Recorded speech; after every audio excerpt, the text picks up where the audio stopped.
Imagine waking up one morning and realizing your bank might not survive the day. People are running through the streets of New York. Crowds are gathering outside banks. Men in suits are shoving past each other, desperate to get their money out before it's too late. The stock market is choking. Confidence is dying. And the most powerful economy in the world is beginning to panic. Now here's the terrifying part. There is no central bank to save the system. No emergency institution standing above the chaos. No government machine ready to stop the collapse. There is only one man. Not the president, not Congress, not the Treasury. A private banker. His name was J.P. Morgan.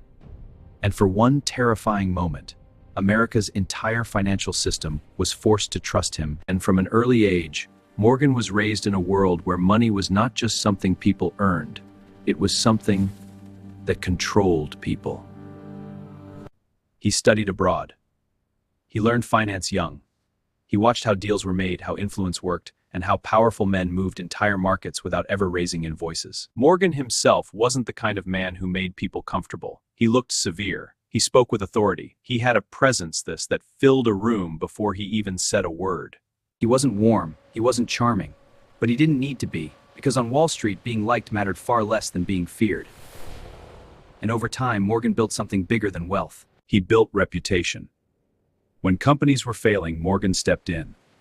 When railroads collapsed into chaos, Morgan reorganized them. Again and again, he appeared in moments of disorder and left behind structure, control, and profit.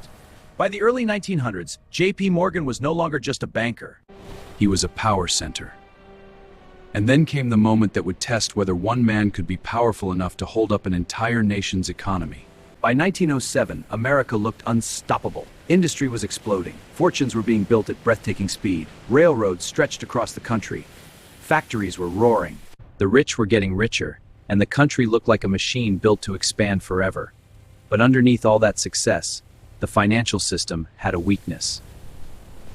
It ran on confidence, and confidence is a dangerous thing, because it can make a shaky system look strong, right up until the moment people stop believing. That year, a group of speculators tried to manipulate the stock of a company called United Copper. The plan was simple: drive the price up, trap the market, and walk away richer than ever. Instead, the scheme failed spectacularly. The stock collapsed. And that's when the whispers started. Who was connected to the deal? Which banks had exposure? Which trust companies were vulnerable? Who was lying about how much danger they were in? That is how financial panic begins. Not with one giant explosion, with doubt, a whisper here, a rumor there, a line forming outside a bank, a newspaper headline that makes people feel just uncertain enough to act. And once fear starts moving through money, it moves fast. Very fast. Soon the panic spread to trust companies, which were like banks, but with looser rules and fewer protections. And then one of the biggest names in New York came under pressure: Knickerbocker Trust. Depositors began rushing to pull out their money. The lines grew longer, the fear grew louder, and when people see other people running for their money, they don't stop to think. They run too. Millions of dollars disappeared in a matter of hours. Then Knickerbocker suspended operations. That one moment sent a shockwave through the city. Because if a giant like Knickerbocker could fall, then what was actually safe? Suddenly, this wasn't about one bad speculation. It wasn't about one failed stock gamble. It was about the possibility that the whole system was weaker than anyone wanted to admit. Banks became cautious, credit dried up, stocks dropped, the streets filled with anxiety. And that was the moment all eyes turned to one man, J.P. Morgan. Because when America needed calm, it had no institution above the panic. So it went to the next most powerful thing: Morgan's judgment. Morgan did not panic. That's what made him so dangerous. While the city was shaking, Morgan stayed cold. He began gathering information. He brought in bankers. He studied balance sheets. He tried to figure out which institutions were weak and which ones were already dead. And then he made a brutal decision. Knickerbocker would not be saved. Think about that. In the middle of chaos with fear spreading everywhere, Morgan refused to rescue one of the city's biggest trust companies. Why? Because he understood something most people do not. Saving the wrong institution can make a crisis worse. If a company is already doomed, pouring money into it does not restore confidence. it destroys more of it. So Morgan let Knickerbocker fall. And that decision terrified Wall Street, because now everyone knew something chilling. JP Morgan was not going to save everybody. He was going to choose who mattered, who could be rescued, who deserved support, and who would be left behind. That changed everything. Now the panic was no longer just about money. It was about power. One private banker had become the man deciding which pieces of the American financial system would live and which ones would die. As the crisis deepened, Morgan turned his library in New York into the nerve center of the rescue. Bankers, executives, and financial leaders streamed in and out. The atmosphere inside was tense, urgent, almost military.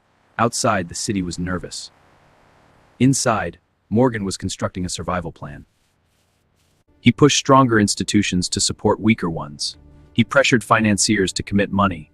He organized emergency funding to keep the stock exchange from collapsing under the pressure. Every hour mattered. Because the worst thing in a panic is not losing money. It is losing time. The longer fear breathes, the bigger it becomes. And then came the famous night. Morgan summoned the most powerful men in finance to his library. The room was full of wealth, status, and influence. But Morgan knew something they all feared.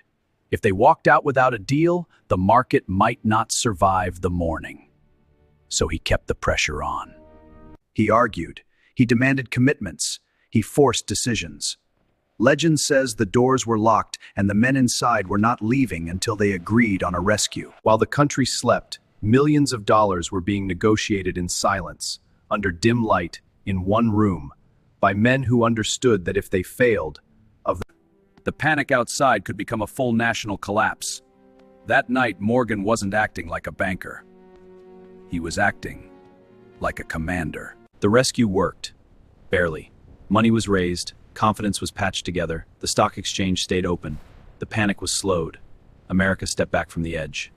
And JP Morgan became something more than a financier. He became the unofficial central bank of the United States. Just think about how insane that is. A country this large, a financial system this powerful, an economy this important.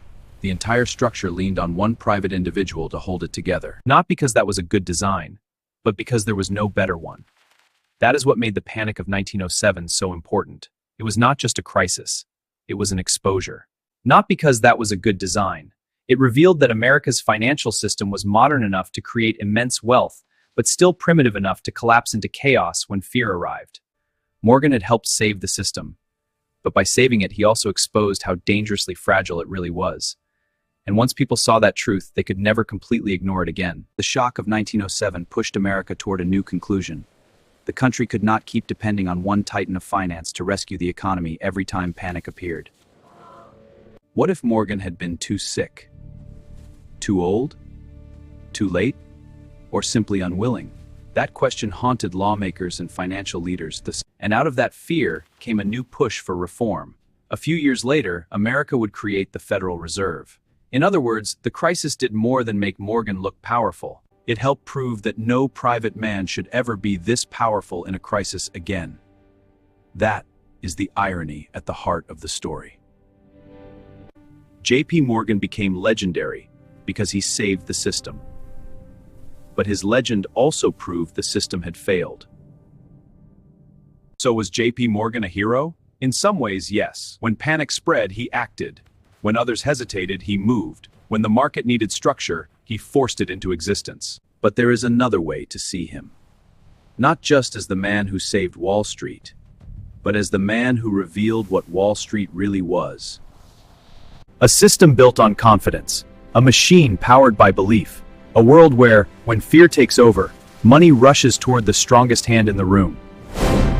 And in 1907, that hand belonged to JP Morgan. One man, one library, one night, and a country waiting to see whether morning would bring relief or collapse. That is how close America came. And that is how much power one banker once held.